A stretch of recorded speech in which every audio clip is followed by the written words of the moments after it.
Olá, bom dia a todos. Quarta-feira ensolarada aqui na capital de São Paulo. Obrigado pela presença dos amigos, das amigas. E hoje, nossa conversa entre amigos especialíssima, falando sobre ativismo judicial, esses três grandes advogados criminalistas, três queridos amigos.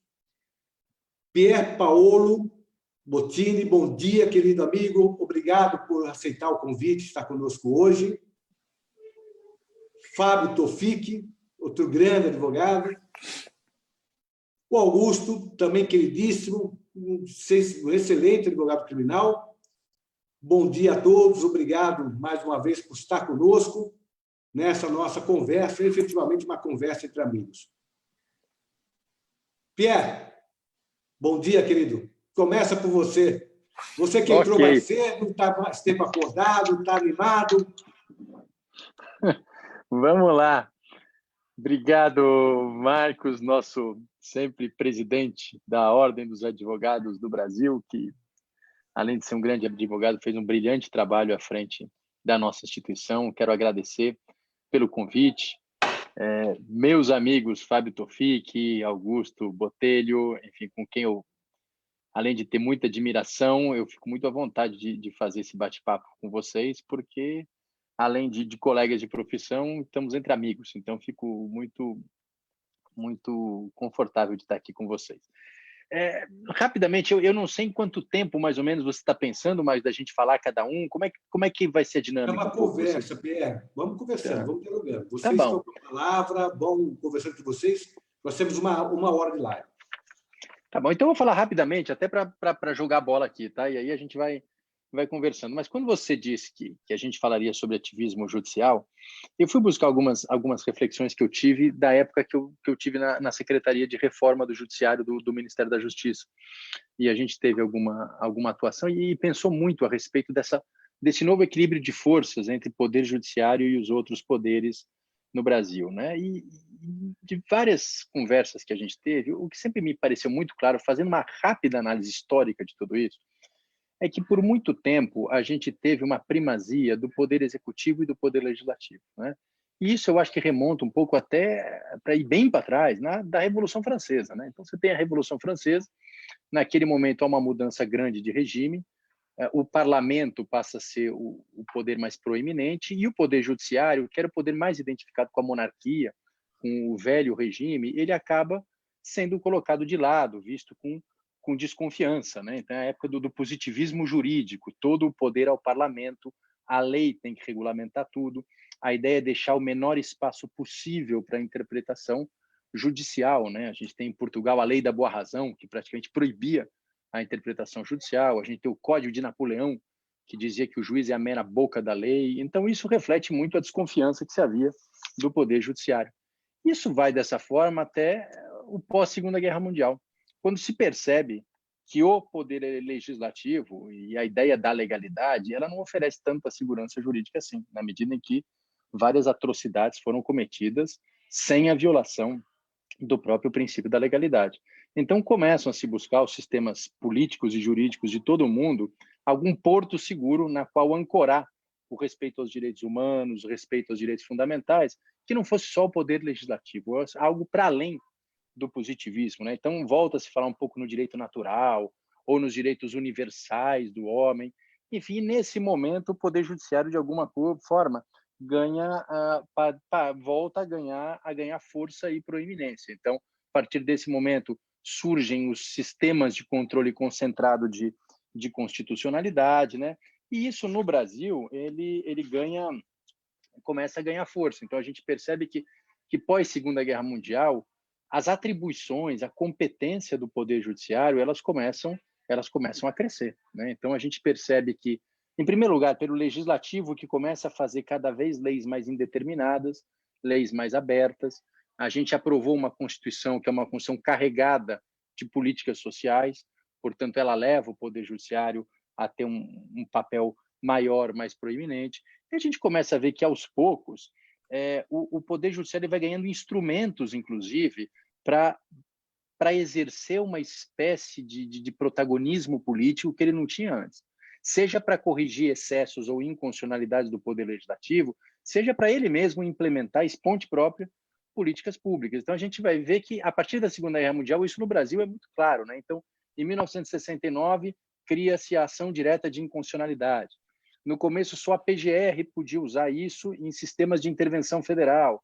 Depois, com o tempo, uma série de legitimados vão podendo fazer o uso da ação direta de inconstitucionalidade. Depois vão se criando novos instrumentos, né? A ADCOM, a ADPF, é criada a súmula vinculante, depois cria-se os efeitos transcendentais do recurso extraordinário. Então, enfim, o Poder Judiciário ele vai ganhando instrumentos para que ele possa exercer esse protagonismo político. E só para encerrar essa minha primeira participação, que eu acho que a ideia é fazer esse bate-bola, mas eu estava lendo algumas manifestações de ministros do Supremo do passado e como eles viam o papel do Supremo no passado, e manifestações de ministros no presente, como eles veem o papel do Supremo no presente. E essa mudança de percepção, ela é muito clara, ela é muito presente. Então, por exemplo, se a gente vai ver o que o Moreira Alves falava do Supremo, ele dava ao Supremo uma atribuição muito limitada no exercício da jurisdição. Ele dizia, no Supremo não se faz justiça quando se quer,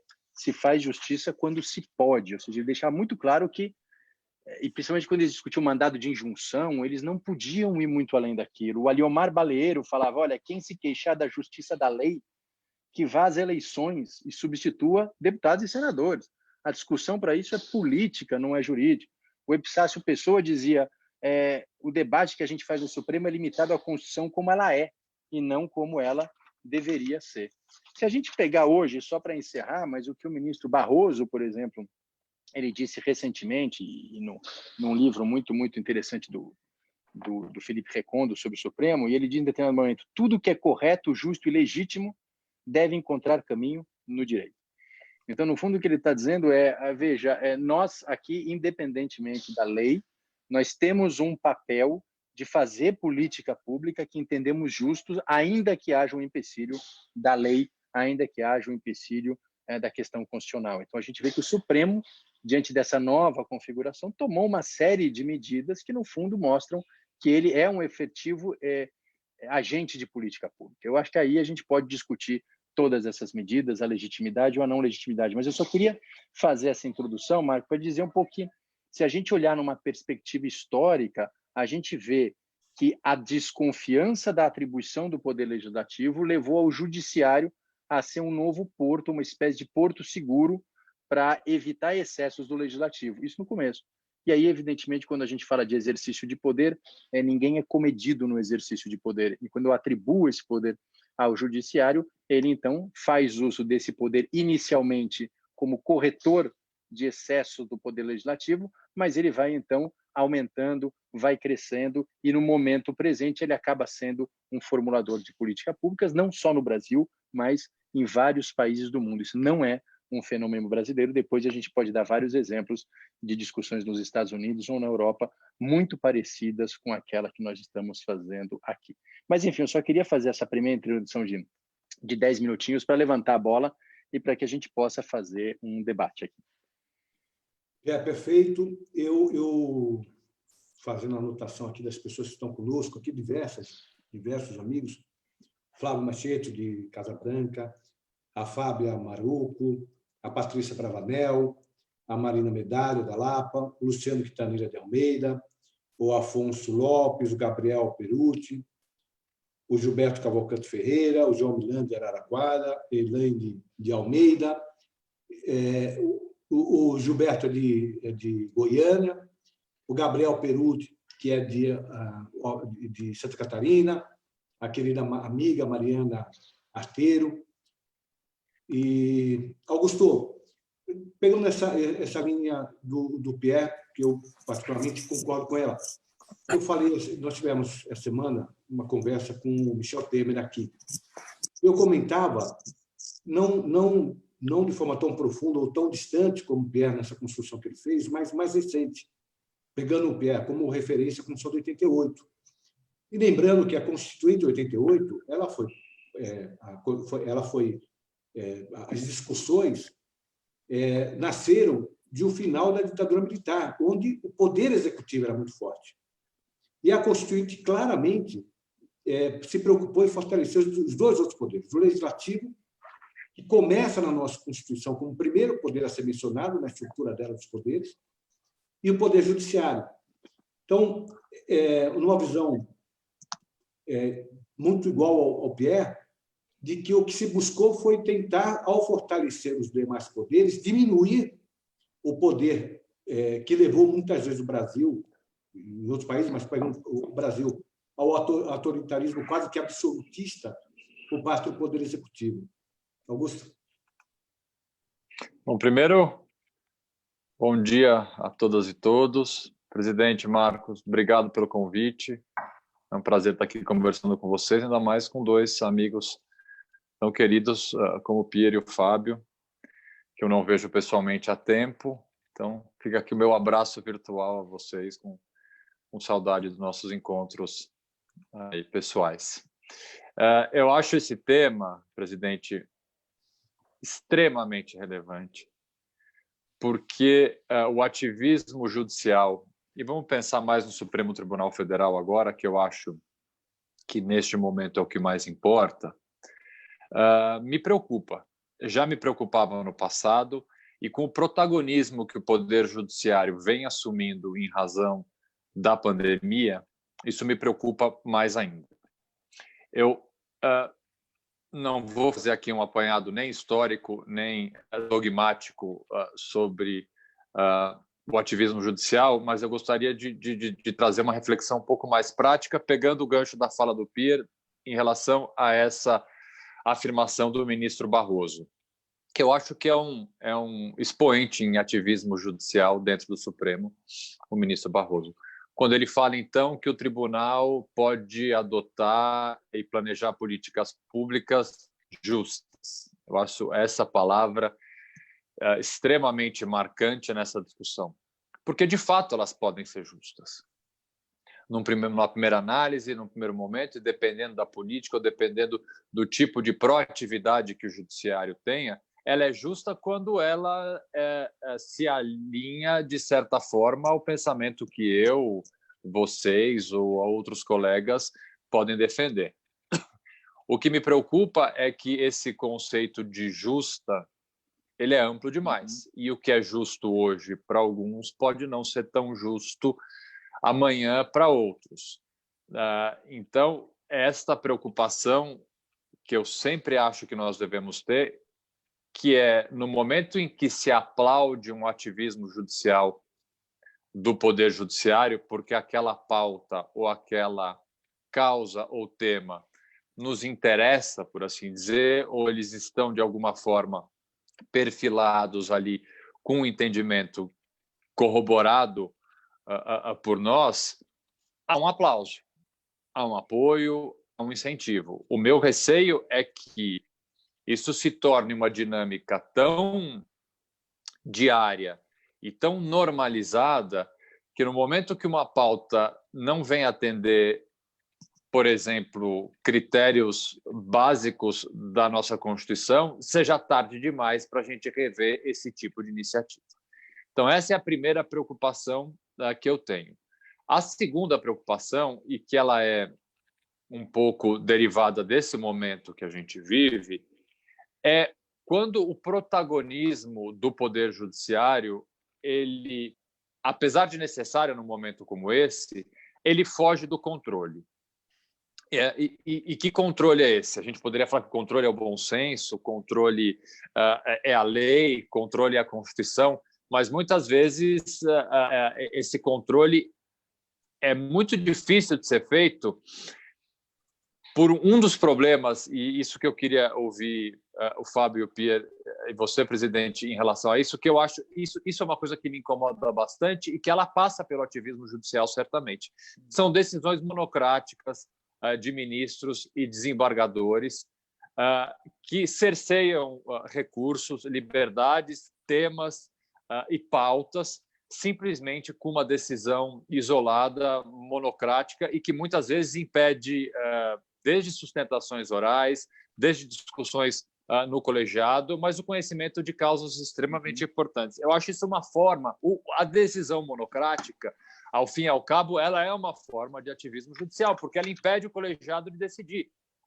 E isso me preocupa bastante. Então, a gente tem vários aspectos do... Por isso que o ativismo judicial é um tema tão interessante de discutir, porque a gente tem diversos aspectos e caminhos que a gente pode ir, desde o ativismo judicial, de se criminalizar condutas que não estão previstas no Código Penal, coisa que o Supremo fez, por exemplo, com a homofobia, que pode ser motivo de aplauso, sim, o tema e a relevância do tema é, obviamente, motivo de aplauso, de apoio, mas é a forma mais adequada de se criminalizar, ou de se adequar, ou de se tornar típica uma conduta através de uma decisão do Supremo Tribunal Federal, é essa a forma correta. Hoje foi um tema, volta à minha fala inicial, a criminalização da homofobia é um tema que, obviamente, urgente, precisava ser feito.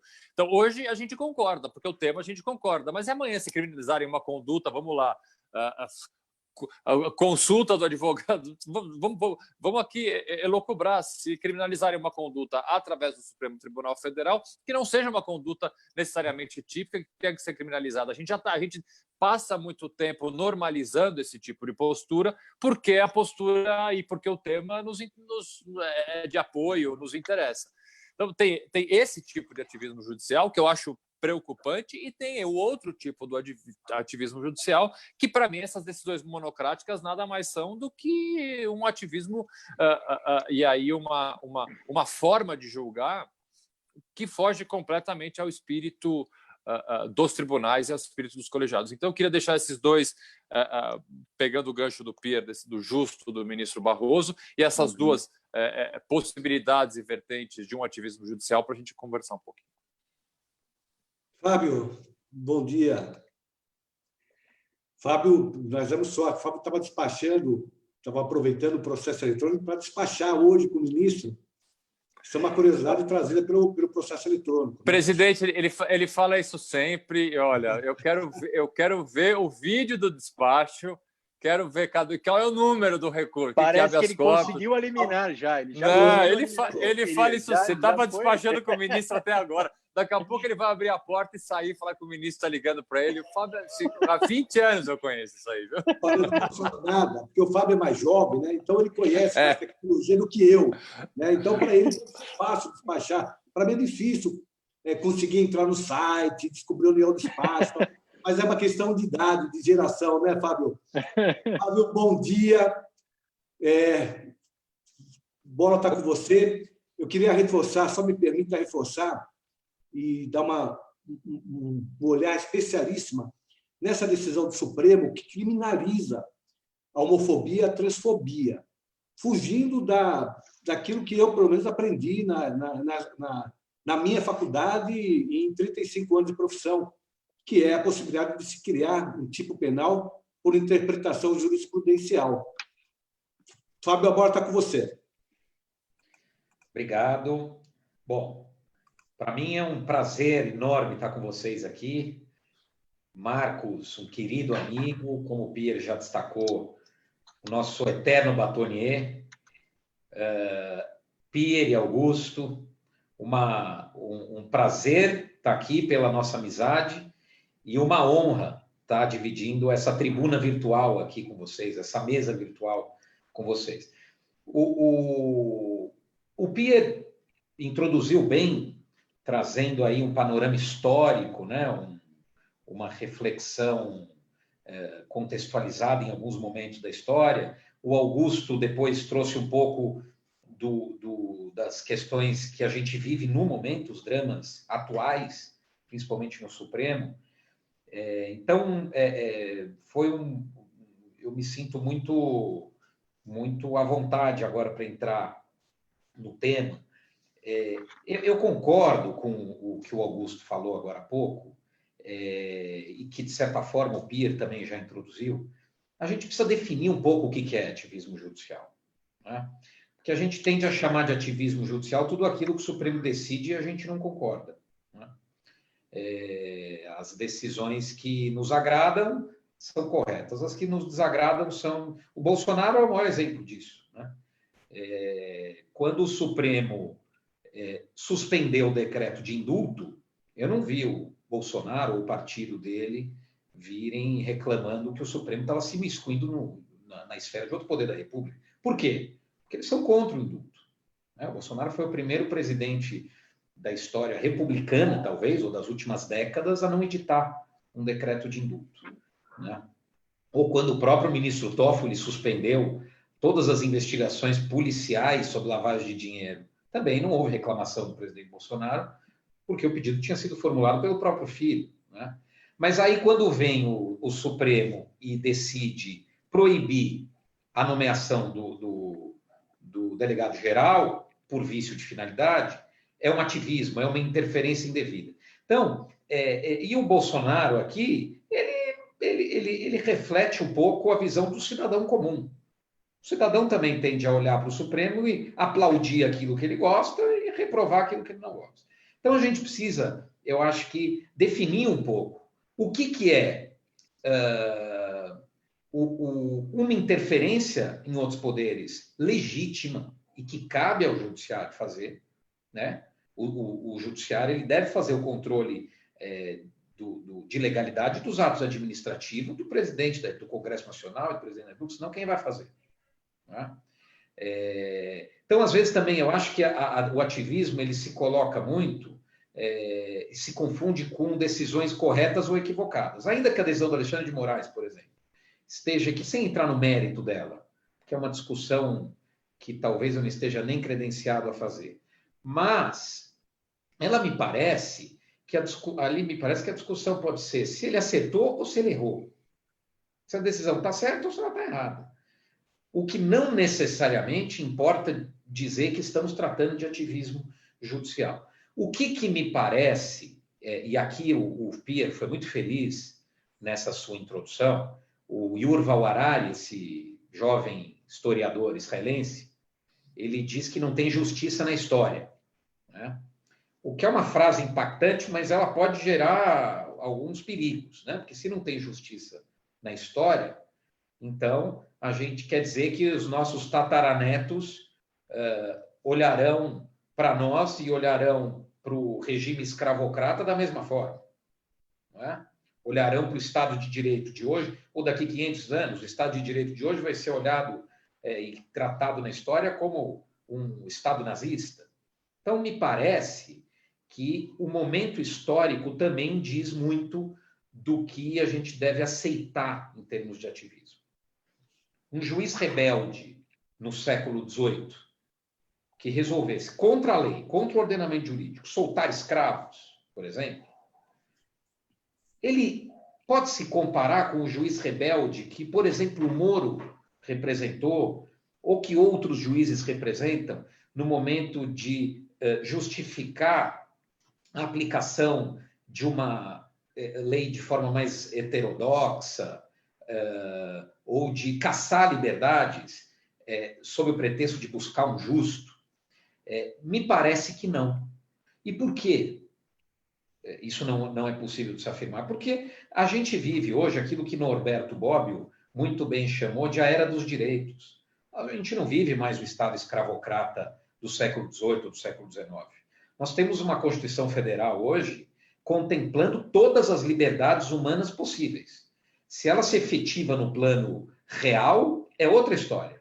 Mas se a gente pegar um direitista, um sujeito da extrema-direita, um sujeito da extrema-esquerda, ambos poderão criticar a Constituição Federal pelo que ela confere de liberdade ao outro, mas não a si mesmo. Dificilmente eles terão um direito que eles precisam defender e que não esteja inscrito na Carta da República. Então, o papel do Supremo Tribunal Federal não é reescrever direitos e liberdades, não é definir direitos e liberdades, já está definido. O papel de uma Suprema Corte é garanti-los. É aquela história que a gente costuma brincar. Se uma Constituição de um país previsse que é direito individual homens andar de cor-de-rosa, e o Congresso Nacional fizesse um plebiscito e toda a população decidisse que é crime homem usar cor-de-rosa, e o Augusto, único, quisesse continuar usando cor-de-rosa, ou o Pierre, que está de cor-de-rosa hoje, o Supremo existe para garantir que esse único cidadão possa continuar usando cor-de-rosa. Ou seja, o Supremo existe para garantir direitos, ainda que ele esteja em confronto com as expectativas sociais do momento. E é nesse sentido que me parece que a gente pode caminhar para uma definição, seria uma pretensão enorme, né? Eu que sou um mero advogado, tentar propor uma solução. Não, é muito difícil, isso é fruto de uma construção histórica, né? Mas me parece que o Supremo não pode se imiscuir no terreno de políticas públicas. Isso não é papel do Supremo.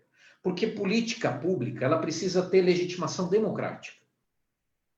E ela nasce da legitimação democrática e ela, portanto, só pode encontrar no parlamento. Aquilo que o Supremo muitas vezes faz, como criminalização, aí também eu não vou entrar no mérito, mas existe a possibilidade de declarar a inconstitucionalidade por omissão do Congresso Nacional.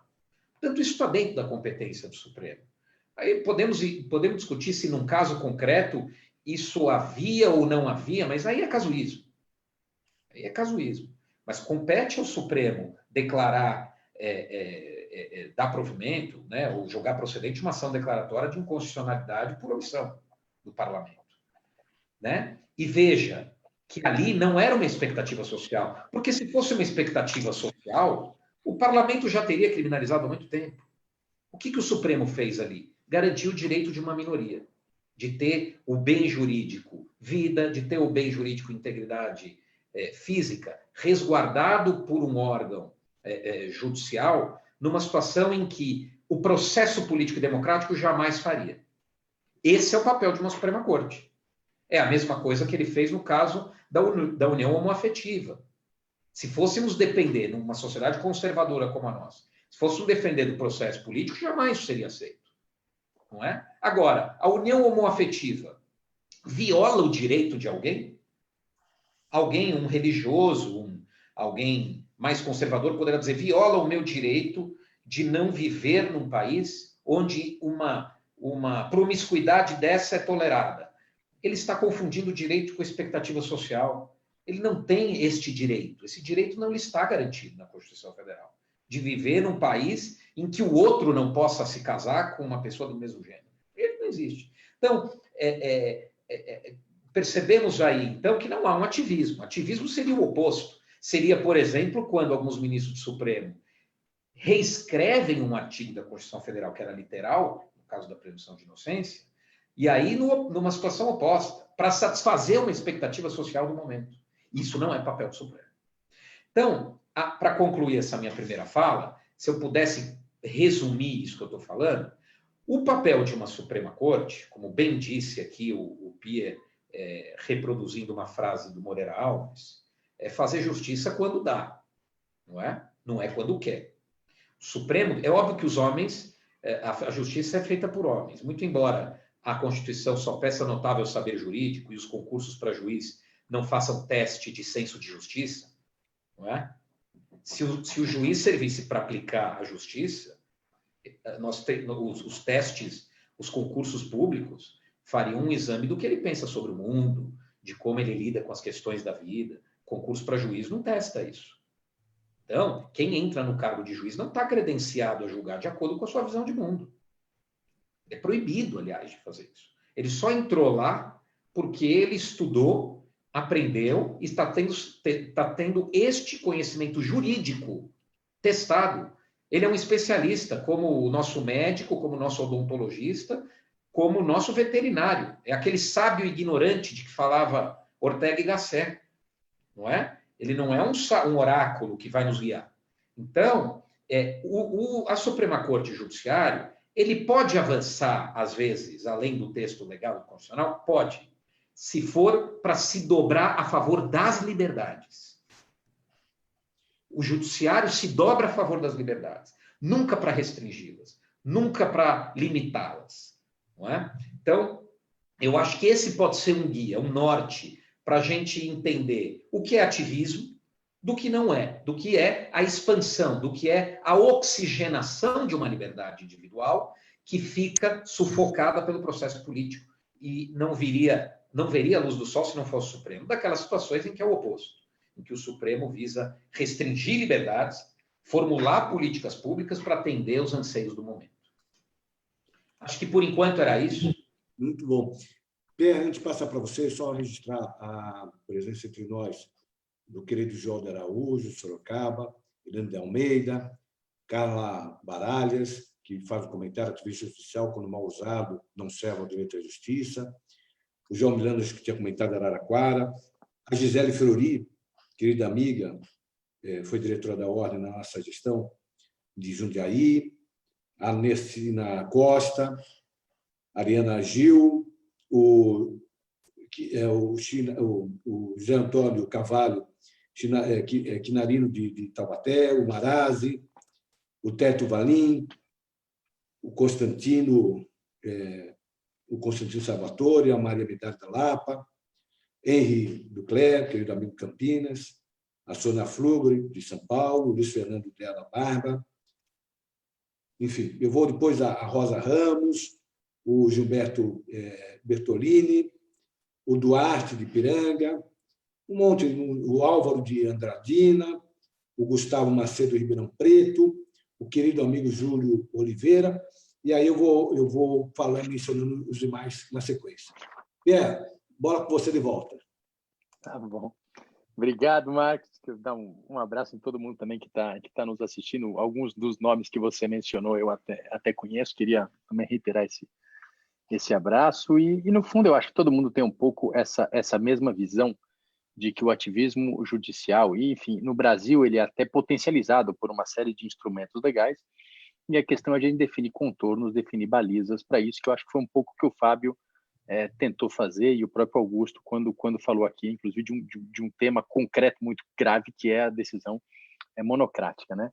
Mas, veja, eu também andei pensando muito da razão pela qual, a partir de um determinado momento, o nosso Supremo Tribunal Federal, em especial, ele se tornou um protagonista político. E eu não entendo que, um belo dia, os ministros do Supremo resolveram acordar e fazer ou tomar decisões políticas. Eu acho que as coisas não funcionam dessa forma e elas têm uma razão estrutural. Uma delas, sem dúvida nenhuma, é a nossa Constituição de 88, que é uma Constituição, como diz o Oscar Vilhena, carregada de direitos, e isso acaba potencializando a judicialização. Mas eu acho que tem uma outra situação e um outro fenômeno que a gente acaba não levando em consideração, mas ele é muito presente, que é como o nosso sistema político ele é muito heterogêneo. Portanto, eu tenho um Congresso Nacional coalhado de forças muito heterogêneas. Eu tenho uma dificuldade muito grande de consenso sobre determinadas matérias, o que dificulta a legislação e a regulamentação de alguns temas, muitos deles prementes. Então, na verdade, por conta dessa heterogeneidade, eu tenho uma dificuldade de consensos que faz com que matérias importantes não sejam regulamentadas, ou sejam regulamentadas de uma forma tão genérica e tão indeterminada que a interpretação desses termos vagos da lei seja a mais ampla possível. Eu gosto de um exemplo que o Nelson Jobim ele sempre dava, quando ele estava no Supremo, que exemplifica bem essa situação, quando, na Constituinte de 88, na seara trabalhista, foi se discutir o descanso semanal remunerado dos trabalhadores. E a ala da esquerda da Assembleia Nacional Constituinte queria colocar no texto constitucional que o descanso semanal remunerado seria aos domingos. E a ala patronal queria não colocar dia nenhum, que isso fosse decidido nas convenções coletivas de trabalho. E chegou-se no impasse e não havia número necessário para aprovar nenhuma proposta e nem outra. E, ao final, qual foi a solução de consenso? Esse texto constitucional que existe hoje, que é o descanso semanal remunerado do trabalhador será preferencialmente aos domingos. O que significa isso? Significa que o legislador não tomou a decisão política. E, ao não tomar a decisão política, ele jogou para o Poder Judiciário decidir, não juridicamente, mas decidir politicamente, se o descanso semanal remunerado vai ser ao dos domingos ou não, porque o termo preferencial é absolutamente vago. Então, veja, a repetição dessa estratégia de formular textos normativos vagos e imprecisos, que permitem as mais diversas interpretações, inclusive antagônicas, faz com que o judiciário ele tenha cada vez um maior protagonismo. Então, veja, quando a gente discute aqui a homofobia, a gente está discutindo o Supremo fazer uma interpretação sobre o termo raça. Ou seja, a raça inclui ou não inclui a orientação sexual. Mas, afora isso, você tem uma série de situações em que justamente essa incapacidade do legislador de avançar faz com que eu tenha uma ausência de regulamentação ou a manutenção de textos legais antigos e obsoletos. e faz com que o Supremo, então, ele comece a decidir sobre temas. E veja, aqui eu não estou discutindo se está correto ou não está correto, eu estou fazendo uma análise estrutural, mas veja, ele discute sobre homofobia, que a gente até pode discutir se está ou não no sentido literal, mas ele discute sobre prescrição, e a gente sabe aqui daqui a gente está falando que o Supremo está decidindo contra a letra da lei quando ele fala na prescrição da pretensão executória. O Supremo foi lá e anulou a votação das 10 medidas, quando as 10 medidas da Força-Tarefa da Lava Jato foram derrubadas, ele anulou essa derrubada.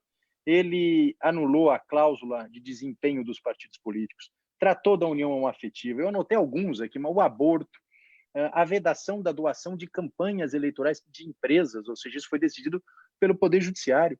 A questão do uso de drogas, a questão do indulto, bem lembrado aqui pelo Tofik, a questão de nomeações, e veja, a gente está discutindo a nomeação aqui do diretor-geral da Polícia Federal, mas o Supremo discutiu a nomeação do Lula e a nomeação da Cristiane Brasil há algum tempo. Então, ou seja, há efetivamente esse protagonismo político do Supremo, tanto que, se nós formos à Praça dos Três Poderes, que é o local das manifestações cívicas em geral, o que a gente vê é que as pessoas que pleiteiam direitos ou pleiteiam políticas públicas hoje em dia, elas não se manifestam mais na frente do Legislativo ou do Executivo, elas se manifestam na frente do Supremo Tribunal Federal. E é evidente que, por conta disso, você vai ter uma crise e um conflito com os demais poderes instituídos. E o próprio Legislativo, que inconscientemente delega ao Poder Judiciário esse protagonismo político por conta da sua incapacidade, mas ele também reage a isso. Ele manifesta o desconforto com esse ativismo judicial em diversas situações. Veja, até a Emília Viotti diz no livro dela sobre o Supremo que a história do Supremo Tribunal Federal no Brasil é a história dos seus conflitos com o Poder Executivo. Então, desde lá de trás, quando o Floriano Peixoto disse que se o Supremo desse o habeas corpus impetrado pelo Rui Barbosa para soltar aqueles que fizeram a revolta da Armada, ele queria saber quem ia dar habeas corpus para os ministros do Supremo. Até o Bolsonaro, que diz que vai fechar o Supremo com um cabo e um sargento, a gente tem uma história de conflitos, mas é evidente que esses conflitos se acirram no momento em que o Supremo Tribunal Federal ele ganha esse protagonismo político. Então, a gente vê o Legislativo discutindo o CPI da toga, discutindo impeachment de ministros do Supremo, discutindo limitação do mandato Supremo, discutindo como o Getúlio Vargas fez, mas voltando a discutir a ampliação do número de ministros do Supremo, para que o atual presidente possa nomear mais ministros e ter a maioria. Então, a gente vê que essa crise e esse embate, ele se acirra. E, mais uma vez, isso não é uma situação do Brasil, a gente tem em vários países, nos Estados Unidos, a Suprema Corte, que embora seja muito mais comedida e muito menos exposta, mas veja, há críticas também ao protagonismo político de uma corte lá, que no fundo, mais do que a nossa, decidiu uma eleição nos anos 2000. A eleição Bush versus Gore foi decidida pela Suprema Corte dos Estados Unidos, que discutiu a questão de arma, de legalidade de gastos em campanhas, de casamento homoafetivo. Então, tudo isso também não estamos falando de uma jabuticaba brasileira, mas a gente está falando de algo, de um fenômeno que é mundial. E o Supremo Tribunal Federal no Brasil, e aqui para encerrar, ele tenta de alguma forma suprir, porque, veja, ele passa a ter um protagonismo político, mas há aqui um problema sério. Ele tem um déficit democrático, ele não é submetido a eleições. Então, embora em determinadas situações, como o Tofik mesmo disse, ele tenha a relevância e a necessidade de agir para garantir liberdades e direitos, mas, por outro lado, a formulação positiva de políticas públicas pelo Supremo é algo que não passa por um crivo eleitoral. E o Supremo até tem tentado suprir isso, através de audiência pública, através de admissão cada vez mais de amicus curiae, através de uma série de mecanismos de tentar garantir maior participação nas suas decisões, mas, evidentemente, isso não sofre o déficit da eleição, da legitimidade eleitoral.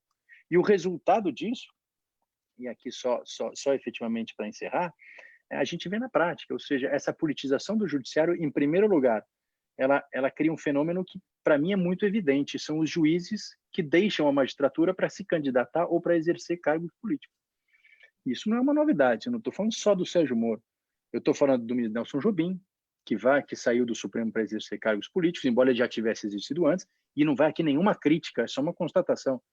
O ministro Edson Vidigal, que saiu do STJ para ser candidato ao governador do Maranhão, o juiz Flávio Dino, que virou governador do Maranhão, o juiz Witzel, que virou governador do Rio de Janeiro, e o juiz Sérgio Moro, com claras pretensões políticas. Ou seja, essa politização também não se faz sem efeitos concretos e impactos concretos na política, independentemente da ideologia. Eu tenho juiz de direita e juiz de esquerda, mas é um fenômeno que eles deixem a magistratura, e é bom que o façam. Eu prefiro que um juiz deixe a magistratura para fazer política fora do exercício do judicial do que ele faça a política partidária dentro do exercício judicial, porque política todos eles fazem, evidentemente, mas não a partidária. Você tem, então, no fundo, esse protagonismo político vai gerar uma série de efeitos e, por fim, uma insegurança jurídica.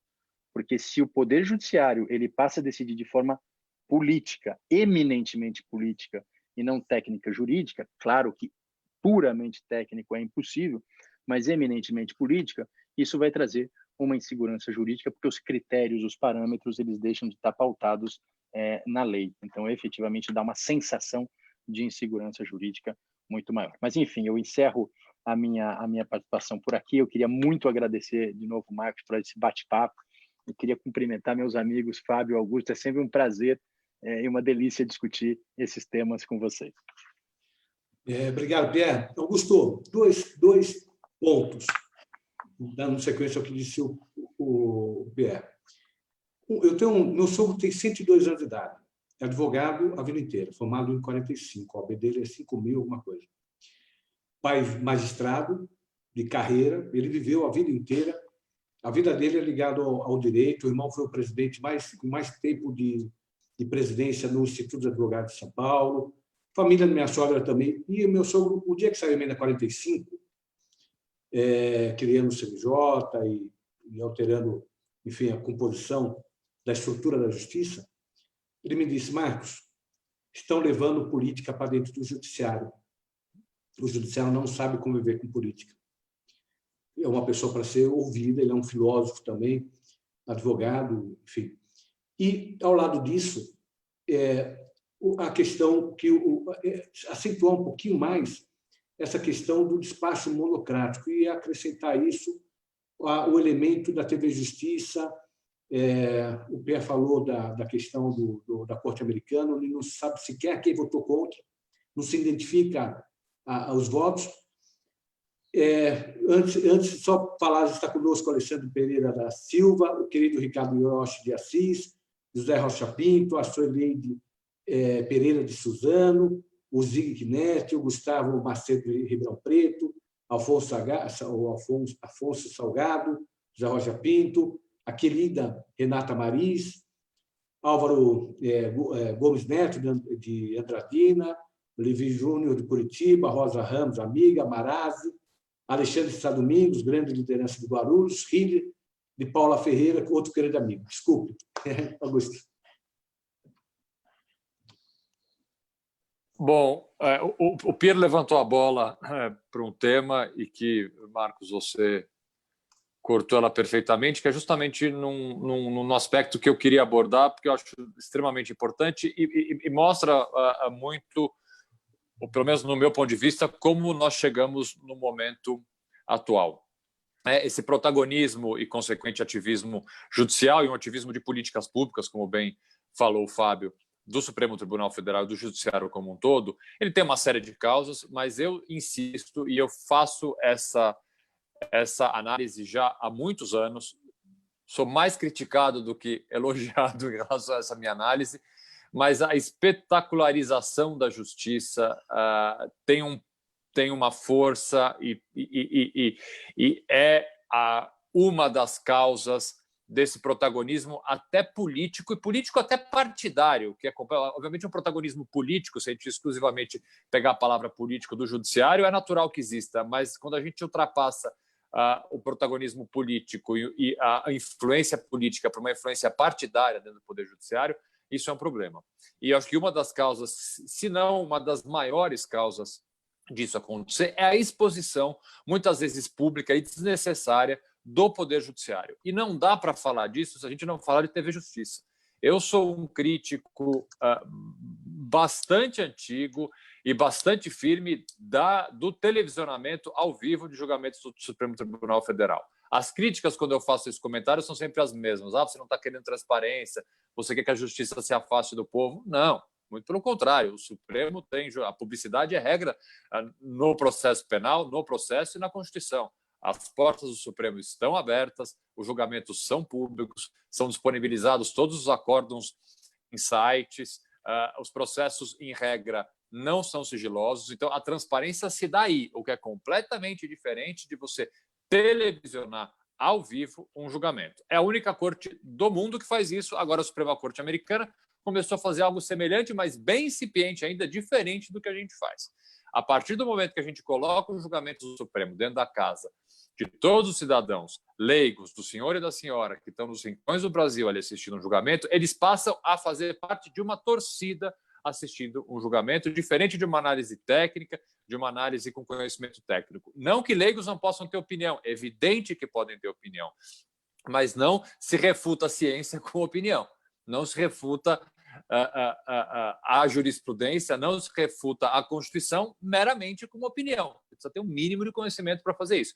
E a partir do momento que o rosto dos ministros, o voto dos ministros entra diariamente na casa de todo e qualquer cidadão, a justiça se torna um tema que até, de certa forma, há um benefício disso, um tema discutido em absolutamente todas as rodas. Mas eu estou pensando o lado ruim dessa exposição. O lado ruim dessa exposição é que pessoas passam a gostar ou não gostar, como se tivesse essa opção de gosto ou não gosto, de decisões judiciais baseadas com o seu íntimo de gostar ou não gostar de quem está sendo julgado, para começar por aí. Vamos voltar lá para trás, onde realmente a TV Justiça assume um protagonismo no judiciário com o mensalão, né? A gente tem dois acontecimentos. Primeiro, a torcida política partidária de quem deveria ser condenado ou quem deveria ser absolvido passou a se transformar e a se refletir nesse acompanhamento quase que diário e ao vivo dos julgamentos, que tem um reflexo, obviamente, nos próprios ministros do Supremo, que passam a ser aplaudidos ou vaiados na pizzaria aos domingos, porque a cara deles passa a ser conhecida por grande parte da população. Então, veja assim, do ponto de vista de comunicação e de relações sociais, o resultado absolutamente fora da curva, que é o simples televisionamento ao vivo de um julgamento. Tem impactos que a gente até desconhece, né? Mas passam, inclusive, por perseguição, por violência e por ataques à Suprema Corte e a ministros específicos.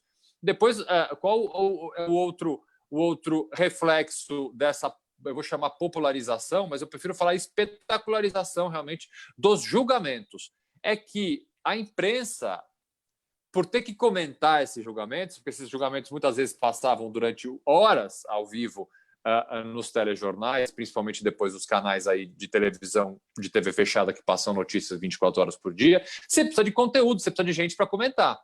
E na falta de advogados ou pessoas com formação jurídica para comentar, jornalistas, muitas vezes sem o menor conhecimento técnico da matéria, passaram a ser comentaristas de julgamento. Eu me recordo de uma passagem específica, que foi na época dos embargos infringentes do mensalão, que era um tema que entre advogados processualistas havia uma grande discussão, e um comentarista de uma TV cravava ali a possibilidade ou não de ter embargos infringentes num tema que ainda era discutido entre professores titulares de processo penal no Brasil todo. Então, esse espetáculo que virou a justiça, obviamente, faz com que a justiça e o Supremo Tribunal Federal, que é o guardião no nosso órgão maior da justiça, assuma um protagonismo natural, decorrente dessa exposição. Então, o quanto essa exposição é boa e democratiza o acesso à justiça, democratiza o conhecimento da população, como são feitos os julgamentos, esse ponto, é óbvio que eu não posso criticar de forma alguma, mas os reflexos negativos, e há reflexos negativos dessa exposição, passam por um protagonismo que o judiciário, às vezes, não deveria ter, influenciado por um protagonismo de imagem, midiático, que ele passa a ter com esses televisionamentos dos julgamentos. Então, isso eu acho... precisava falar sobre esse tema, porque é algo muito caro e que me preocupa bastante. Muito bem. Antes de passar também para o Fábio, citar aqui que está conosco aqui o Abner Alves Vidal, Elizabeth Nogueira de Capriúva, a Luana Manini, o Celso Roca, de São Carlos, o Sérgio Soares, de Ubatuba. Fábio, agora a bola com você. Bom, já riquíssimo, né? Ouvir o Augusto e o Pierre é sempre um aprendizado, e o problema é que deixa muito pouco para a gente falar. E a gente aprende muito e ensina muito pouco. Você pode só concordar, Fábio. Fala, concordo com o Fábio, Augusto, com o Pedro, Marcos. Pode falar só isso. O Supremo não adianta falar tudo de acordo com o relator. Tem que fazer um comentário e tal. Não é isso, Fábio? E longo. Voto longo. Bom, eu primeiro queria dizer que concordo com o Augusto na questão da TV Justiça. O Supremo, essa coisa de colocar... É um poder muito concentrado, né? A Câmara dos Deputados tem 500 e tantos deputados, tem 80 senadores, o Supremo tem 11 ministros. Então, é um poder muito concentrado. Cada manifestação, cada voto de um ministro tem um peso muito grande. E ele não tem representatividade popular, não é? Ele não tem legitimidade democrática no estrito senso da palavra, ou seja, ele não é escolhido pela população. Então, essa exposição cria uma pressão, e são seres humanos, né? A gente não pode esquecer. Eles, mesmo depois que eles são nomeados, eles continuam sendo seres humanos. E na nossa visão, né? Não na deles, mas... Eu deixei a bola, eu sabia que alguém ia cortar. Então, eles estão, obviamente, são vulneráveis a todas as fraquezas que todos nós somos, né? Eles estão suscetíveis à pressão. Ele, como bem falou Augusto, ele vai querer ir na pizzaria no domingo à noite, às vezes vai ter que dar uma satisfação para o cunhado no almoço do domingo, né? Ele é cobrado pela sociedade em razão das suas funções, quando não é demonizado, que é o que a gente acabou assistindo nos últimos tempos, né? Houve uma verdadeira demonização, não só de ministros mais garantistas, ministros mais legalistas, digamos assim, progressistas, talvez possamos chamar assim, mas da própria lei e da própria Constituição, né? A gente participou de um encontro uns dias atrás, Toron, Dora, Flávio e eu, organizado pelo nosso amigo Marco Aurélio, e a gente dizia que a Lava Jato pariu o Bolsonaro. Por quê? Porque ela, além do trabalho técnico-jurídico que levou à condenação de centenas de pessoas, alguns dos seus protagonistas não se contentaram com isso, não é? Eles quiseram sair do seu gabinete e passar a fazer militância política de deslegitimação das instituições jurídicas e democráticas do país. Eu recentemente fui reler aquele artigo do Moro, de 2004, em que ele fala da Operação Mãos Limpas, e ele enaltece aquilo que ele próprio chama de necessidade de deslegitimação. Olha a gravidade. Nenhuma operação dessa envergadura seria possível sem deslegitimar os poderes constituídos. Então, e a gente passou por isso, né? Houve um ataque sistemático à Constituição. Defender a Constituição era fazer panegírico de delinquentes, defender a legalidade era defender a impunidade, e não querer o combate à corrupção. E isso pariu o Bolsonaro. E a gente vive, mais do que nunca, essa crise de valorização dos direitos. E o Supremo agora está numa situação ainda mais complicada, né? Porque ele ainda tem que enfrentar, se essa crise que o Pierre falou, eterna entre o Executivo e o Judiciário, sempre existiu, ela se agudizou agora, né? Agora, o Supremo, por outro lado, ele serve justamente para momentos como esse, né? Porque você não tem como impedir que a maioria um dia escolha um presidente como Bolsonaro. O Supremo existe para manter as liberdades individuais, ainda que isso aconteça, né? E é importante que alguns ministros percebam isso. Como o discurso de entregar a justiça que o povo quer naquele momento é perigoso, e depois vira-se contra o próprio Supremo. Não é?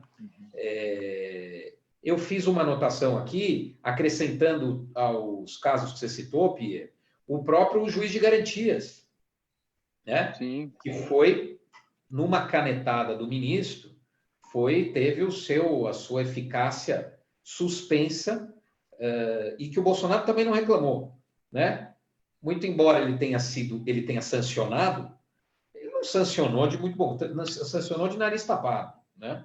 Sancionou porque teve ali uma composição e ele acabou sancionando, mas não era do agrado dele. Então, para ele também isso não é ativismo, né? Pode caçar o juiz de garantias, que não tem problema nenhum. Sim. Então, essa visão oportunista do papel do Supremo, a gente tem que tomar cuidado também. A gente, até como advogado, normalmente tem parte, né? A gente, como várias vezes, os três aqui já participaram de causas de controle concentrado no Supremo. Então, a gente muitas vezes é parte interessada em receber um posicionamento determinado do Supremo. A gente precisa tomar um pouco de cuidado também para não tratar o ativismo de forma oportunista, de forma interesseira e incoerente. Agora, um outro aspecto que eu acho que vale a pena mencionar, Marcos, é o seguinte: o Pierre falou, né, aqui que o legislativo também gosta de se arvorar e se jogar para cima do judiciário. CPI, ameaça de impeachment e tudo mais. Agora, na harmonia entre os três poderes, não tem nada de novidade isso que eu vou falar, mas às vezes a gente esquece. É importante perceber que o legislativo, ele não é formado, o judiciário não participa da formação do legislativo, salvo organizando as eleições, mas ele não escolhe os membros, assim como ele também não escolhe o líder do executivo. Ao passo que a cúpula do Supremo, ela é escolhida pelos outros poderes. Então, ali já há um equilíbrio de forças na origem. Já há um equilíbrio na origem. Eles participam. O presidente, não há ministro que esteja sentado lá que não tenha recebido o aval, e aqui no Brasil, isso é unanimidade. Porque a sabatina no Brasil, ela é voto de louvor, né? Ela não é sabatina. Então, não existe ministro que não esteja sentado lá que não tenha recebido a aprovação dos dois poderes, de uma forma praticamente unânime, né? Talvez, eu posso até estar aqui cometendo um erro, talvez tenha um ou outro deputado, o senador, que vote contra, mas eu tenho a impressão de que essas sabatinas, pelo menos as últimas, são todas unânimes, né? É por aclamação, né? Mas não importa. Eles são escolhidos pelos outros poderes. Coisa que ele não faz em relação aos outros dois, né? Então, já é uma forma do legislativo e do executivo controlarem o judiciário, né? O que gera, inclusive, muitos problemas. Eu acho que aqui no Brasil até que isso é bem respeitado, né? Porque depois que o sujeito goste ou não, né? Mas no próprio julgamento do Lula, nos habeas corpus do Lula, a gente percebe que o fato de ter indicado não quer dizer nada, né?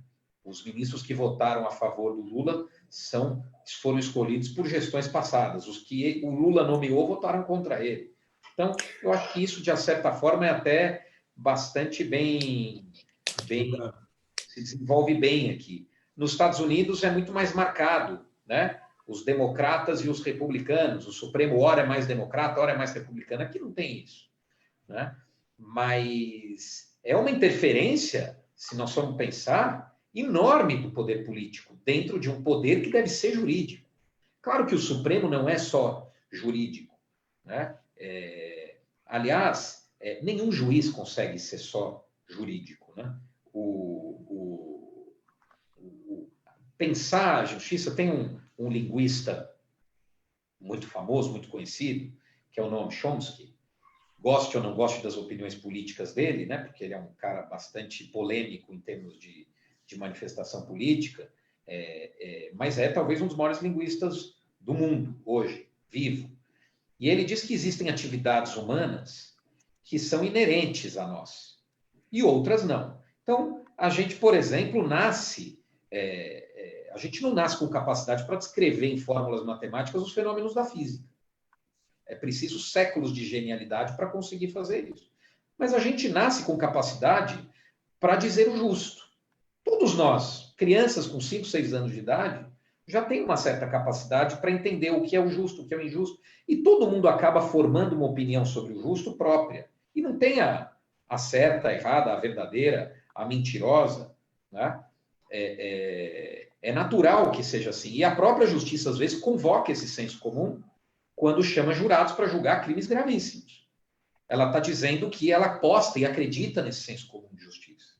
Mas quando ela aposta e quando ela escolhe juízes de direito, ela está dizendo aquilo que o Pierre relembrou do Moreira Alves, voltou a dizer. Ela está dizendo o seguinte: se eu quisesse senso comum, eu chamava um jurado. Ou eu chamava os mais sábios da República, né? Um conselho de anciãos, conselho de sábios, de todas as áreas do conhecimento, né? Como o Noética Nicômaco, o Aristóteles dizia, né? Que nas grandes áreas do conhecimento podemos confiar a alguém com cultura geral, mas nas áreas específicas tem que ser o especialista. Então, a função de um juiz e também de um ministro da Suprema Corte é aplicar o direito. Por mais que ele possa ter uma função ou outra ali, política, por representar um poder da República, ela é limitada. Ela não é a sua atividade essencial, não é a sua atividade primordial. Então, para fechar esse monte de coisa que eu falei, se é que eu vou conseguir, né? O problema de falar demais é isso, você não consegue fechar. Mas eu acho que a gente precisa, voltando ao começo da minha fala e se valendo um pouco do que disse os meus amigos, eu acho que a gente precisa, nós que somos criminalistas, né? Somos 3 criminalistas aqui, Pierre, Augusto e eu, a gente tem uma sensibilidade talvez maior, porque no direito penal, o direito penal tem como pilar central a legalidade estrita. Então, se há uma área onde o Supremo não pode expandir a interpretação ou se dobrar em favor do que quer que seja, a não ser a favor da liberdade, é no direito penal. Os princípios iluministas do direito penal permitem que você faça analogia. Pode haver interpretação, pode haver hermenêutica, desde que ela se dobre a favor das liberdades. Por isso, uma lei de abuso de autoridade, que não falamos dela aqui, mas ela entra nesse debate. Por quê? Porque a lei de abuso de autoridade, ela vem dizer o seguinte para o juiz. Veja que a lei de abuso de autoridade, ela basicamente tipifica delitos. Aliás, vamos fazer um jabá, Pierre? Estamos lançando um livro aí. Boa. Já lançou. Indispensável a leitura. A lei de abuso de autoridade, ela tipifica condutas que o juiz pratica no julgamento penal, basicamente. Claro, tem algumas outras, a carteirada e tal, mas a preocupação maior é com o julgamento penal. O que o legislador está dizendo, e está dizendo em boa hora, e não está fazendo nada de novo, porque o legislador da ditadura militar, em 65, já fazia isso, né? Numa lei de abuso de autoridade que era mais ampla, com tipos mais abertos e tal. O que ele está dizendo? Existem momentos, e o direito penal, o julgamento penal é um deles, em que a interpretação tem limites. O seu senso de justiça, ou o pretore de assalto, né? Não sei se a pronúncia italiana está certa, que o Moro tanto enaltece, que era o juiz que fez as mãos limpas, né? O tipo de juiz, esse juiz ativista que ele enaltece, ele não pode existir na justiça penal, porque essa é a forma mais antiga de se fazer justiça. É a justiça do arbítrio, é o arbítrio dos justos. Deus me livre do arbítrio dos justos. Não é? Então, a legalidade, ela é, desde o iluminismo, a única tábua de salvação do direito penal. Então, se há um lugar, estou concluindo, se há um lugar onde esse ativismo ele deve ser mais restringido, mais limitado e visto de forma ainda mais preocupante, é na nossa área, que é a área penal. Desculpa. Não, imagine. Eu só dizer que nós vamos fazer uma live, uma conversa especificamente sobre a lei de abuso de autoridade, já está programado. Nós estamos encerrando essa conversa deliciosa. Eu estou aqui lembrando dos 3 tenores. Né? Imaginando aqui, nós estamos com 3 grandes criminalistas, 3 grandes amigos, e aqui é uma conversa para ficarmos horas mesmo, há muito tema. Mas a gente está acabando. eu lembro, o Fábio, fechando, o Fábio comentou da composição americana, né? A eleição que teve do Trump, todos os debates que eu vi começaram com a seguinte pergunta: quem será o próximo ministro supremo do Tribunal Federal? Porque exatamente aquele que seria o presidente, fosse o Trump ou fosse a Mary, indicaria o próximo ministro supremo, que estava entre conservador e liberal 4-4. Portanto, aquele próximo ministro iria quebrar. E aqui nós vamos ter, em outubro, a aposentadoria compulsória de um grande ministro, um ministro que é legalista, que é o Celso de Mello, né? E aí eu imagino, ou espero, que a sociedade possa olhar também nessa indicação que virá, que é uma forma, Fábio, de forçar um debate mais acentuado da qualidade daquele que será um dos 11 ministros da nossa Suprema Corte. Pierre, obrigado, querido. Obrigado. Palavra final sua, para encerrar. Não, era isso. Só deixar um abraço para vocês. Obrigado mesmo pelo convite e fico à disposição sempre que precisar. Marcos, um abraço no Fábio, um abraço no Augusto. Um abraço a todos também, presidente. Obrigado, viu? Obrigado, presidente. Fabinho, bom te ver. Obrigado a todos. Parabéns pela iniciativa, Marcos. Você tem sido uma voz importante aí, e mesmo depois que deixou a presidência da Ordem, quero cumprimentar todos que também estão nos assistindo. Ouvi o nome de alguns amigos aí, como o da Renata Maris, do Alexandre Sá Domingos, que foi presidente do AB de Guarulhos na tua gestão, e deixar um abraço ao Pierre e ao Augusto. Espero poder vê-los pessoalmente em breve. Todos, certamente. E de preferência num bar, para ver se a gente para de beber tanto, né? Como a gente está fazendo. Está conosco o Renato Barros de São Carlos, Antônio Gonçalves, o Vitor Manatelli, o Constantino Salvatore, eu vou estar com ele mais tarde, às 19 horas, ele me convidou para uma live no Instagram dele, daqui a pouco vamos estar juntos. E chama a atenção que amanhã, às 10 horas, nós vamos ter uma live sobre transparência no gasto público, com o querido ex-corregedor-geral do Estado do município, Gustavo Húngaro, e o nosso ministro, nosso conselheiro do Tribunal de Contas, o Dimas Ramalho, amanhã às 10 horas. Um abraço a todos, até mais. Obrigado.